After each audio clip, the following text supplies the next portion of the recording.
Olá! Hoje vamos mergulhar numa perspectiva fascinante que conecta fé, autismo e o divino. A ideia aqui é analisar uma visão que propõe algo bem radical, que a fé pode reorganizar a própria biologia do cérebro. E a premissa central desta visão está toda aqui, nesta citação.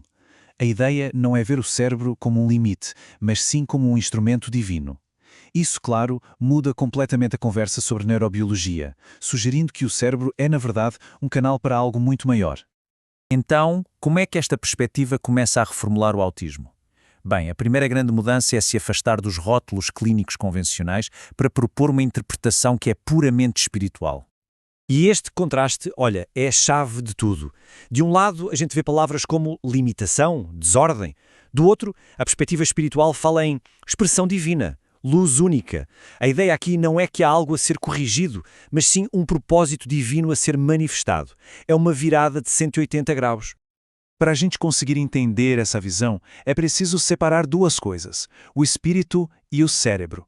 A ideia central aqui é a de um eu eterno, que seria perfeito, distinto da nossa mente física e dos seus processos. E a ideia aqui é fascinante, não é? Mesmo que o cérebro enfrente desafios ou o que pareça ser confusão, o espírito, a essência, permanece totalmente lúcida. A dificuldade, segundo esta visão, não estaria no espírito em si, mas na ponte de comunicação entre esse espírito e o corpo físico. E para dar uma base, uma âncora para essa ideia, a fonte vai buscar na Escritura. Esta passagem é usada para reforçar que cada pessoa é uma feitura de Deus, ou seja, uma criação deliberada, com um propósito. E nesta lógica, isso se aplicaria a qualquer tipo de neurologia, sem exceção. E aqui chegamos numa metáfora que é o coração de tudo isso, a sinfonia divina. Pensem assim, o cérebro é como uma orquestra. Cada impulso neural é uma nota musical, mas é a fé que atua como um maestro, que organiza essas notas e as transforma numa melodia harmoniosa. E essa ideia não para por aí, ela vai ainda mais longe com este versículo. O argumento é bem direto. Se a fé foi a força que formou o universo inteiro, por que é que ela não poderia também reorganizar as conexões dentro do cérebro? Seria a mesma força criadora, só que atuando no nível muito pessoal, muito íntimo. Mas ok, como é que essa tal fé reorganizadora funcionaria na prática? Vamos dar uma olhada no mecanismo proposto para essa transformação, que seria ao mesmo tempo biológica e espiritual.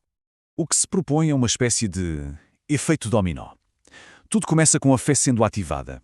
Isso, supostamente, levaria a um realinhamento lá no nível atômico, dos átomos e eletrões. Isso, por sua vez, provocaria uma resposta no corpo e, no fim, resultaria num ajuste da neuroquímica. Basicamente, conecta o ato de querer uma resposta física, tangível.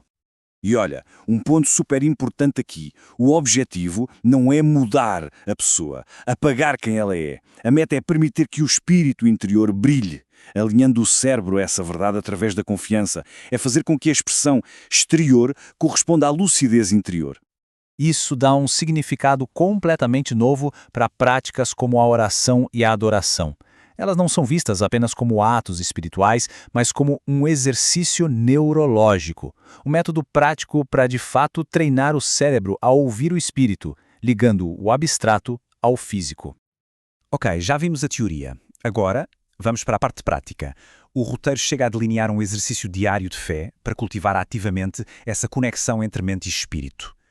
E aqui estão os passos práticos para uma rotina de 30 dias. A coisa começa logo ao acordar, com uma declaração como "A minha mente é teu instrumento", e continua com a oração focada em gratidão, a observação da natureza, da criação e uma tentativa de sentir o divino para além dos 5 sentidos, ou seja, com a alma.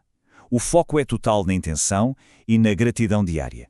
Para descrever o resultado, o que se espera desta prática, o texto usa esta metáfora poderosíssima dos rios de água viva. A imagem aqui é de algo que não é estático, mas sim um fluxo contínuo, dinâmico que vem de dentro. E o que seriam esses rios? Bem, eles são interpretados como um fluxo real de energia espiritual. A ideia é que esse fluxo pode pegar naquilo que o mundo vê como desordem e transformar em algo harmonioso, ordenado, corrigindo aquele desalinhamento de que falamos.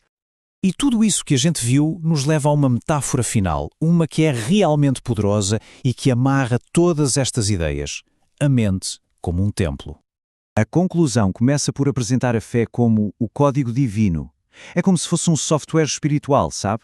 A linguagem de programação que permite a comunicação. Entre o reino do espírito e o da biologia. A função desse código é ser um tradutor. Traduzindo a linguagem do espírito diretamente para a nossa biologia. A fé, então, seria o mecanismo que torna essa tradução incrível possível, influenciando o corpo físico. E o resultado final? A grande conclusão desta perspectiva é que a mente autista não é algo a ser corrigido pela fé.